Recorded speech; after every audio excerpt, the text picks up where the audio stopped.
All right, let's get into it. If you're overcoming scoliosis or kyphosis or any of the other postural imbalances, you're in the right place. I am building my highest maximus posture because I think a healthy architecture of our body is the key to long-term agile living, a life that you can do what you love doing. I've not uploaded in the last few weeks because I went to Japan. I was snowboarding for 3 days there. I visited some family in Australia. I was away from gyms for a couple of weeks there. I'm okay doing that every now and then because it gives me a chance to step back from what I'm doing in the gym. So much of this is about listening to what's actually going on in the body, and our body will tell us. And so there's principles that I share in these videos that are going to help you on your process. I'm sure of it. I begin each of these sessions with different ways of just checking in and listening into my body. Today, I'm doing some myofascial releases using the medicine ball. I haven't done this in probably a good couple months.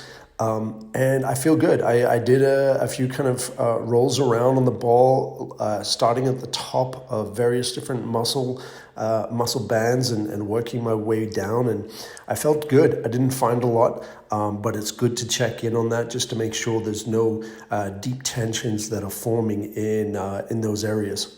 If you have a scoliosis or hyperkyphosis like me, you probably have a body that has compensated to hold that structure. Okay, a scoliosis, a hyperkyphosis, essentially our head is collapsing, our body is collapsing, and so our body tenses up and tightens different parts of our body to hold on to that. And when we do, let's say, a normal push-up where we have to hold a plank, sometimes those compensations are already tensed and we're putting them to even more work when we do a regular push-up. So what I'm doing here is basically a modified push-up. If you're just getting started with these, use your knees. But I find by having my hands on a raised surface and allowing myself to dip lower than I would in a normal push-up, I get a lot of elongation and therefore alignment that I wouldn't normally get on a flat surface. Each one of our spines is unique, so really find something that works for your curve that promotes that elongation and alignment. I used to do it with very bent knees in order for me to kind of not get that hyperlordosis happening in the lower back through this type of movement. Here, I'm moving on to a bit of a pike press.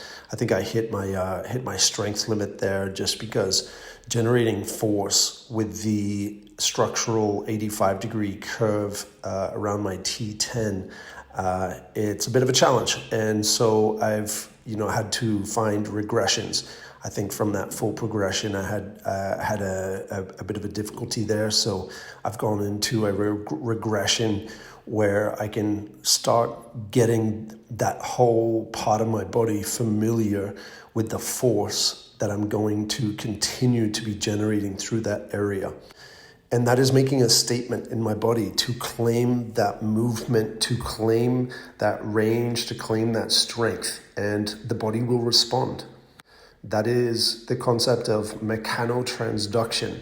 The force that we apply to the cells will determine how those cells react. So I'm going here and I'm claiming and I'm saying, hey, this range of motion and this movement and this amount of strength is something that I want and something that I claim. And so each time I'm going in, I'm claiming that new strength. I think I used to waste a lot of time in the gym because I wouldn't get to that place where I would really claim it. I would do what I could. I would get to the harder part and just stop. And I didn't go through that moment of saying, no, I want this. I really want this. And I'm going to, send a very clear message to my body that I want this gain. So getting into it here, I'm working towards that handstand, maybe even a handstand push-up. We'll see. Still a long way away from it, but the journey bears a lot of rewards along the way. That last rep, pushing out that last rep really sends that signal. Okay, this one is primarily aesthetic. This is a pinned hammer curl for the bicep. Recently in my life, realize that aesthetics are important, that aesthetics are part of beauty, part of how the world works, part of truth, part of communication. And so I think it's something that, I am integrating in some parts. I don't do too much, isolated bicep work, but this one is a pretty cool kind of movement. So I figured I'd show you as well. Even on an isolated bicep movement like this, be aware of your posture, your jaw position, and your tongue position. There are fascial lines and fascial bands going all throughout your body. You'll see there I'm wriggling in some alignment. I'm noticing some tension in my jaw here, and the wide grin is a fascial maneuver, I would say, because it's you'll notice a difference, especially like if you're in a deep squat, if you're in any of these positions where you're elongating and wringing out your fascial lines, the position of your head, the position of your jaw, and the position of your tongue really matter. And when you smile, or when you grin, or when you yell, a big wide open yell, you'll notice that you're really pushing and stretching the fascial lines. Okay, so there it is, claiming that new strength. You see my whole body compensating there, but there we go, claiming some new strength. And because I haven't been in the gym in a while, I'm going to make sure to get back into some of the basics. The flying side plank, which is focused on the thoracic part of my spine. So, I want to be training 75% of the time with the convex side of my curve facing down. This is the concave side, but I'm also training this side as well. Here I'm doing different movements to change weight throughout my structure and kind of feel where I have stability and where I lose stability. Again, this is a form of self-listening, of self-analysis, of figuring out where I have strength and stability and where it's lacking.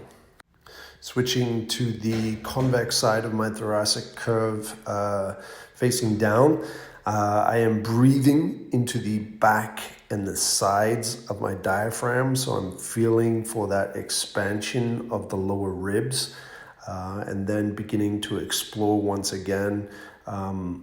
When doing these movements, you'll see that my arms are kind of providing the counterweight to the legs. You'll see I've got a lot more instability on this side. So definitely something that I'm going to be paying attention to. Even though I've been really consistent with those in the past, I can see that I've definitely got some kind of reconnecting with the basics there. This half moon, love it. Stacking the hips on top of each other creates an elongation that we rarely get in this in other types of movement. Filling out. I'm pretty happy how I've progressed with that one over the years. Getting some hang time in as well as some knee raises. This is great for aesthetics as well as core.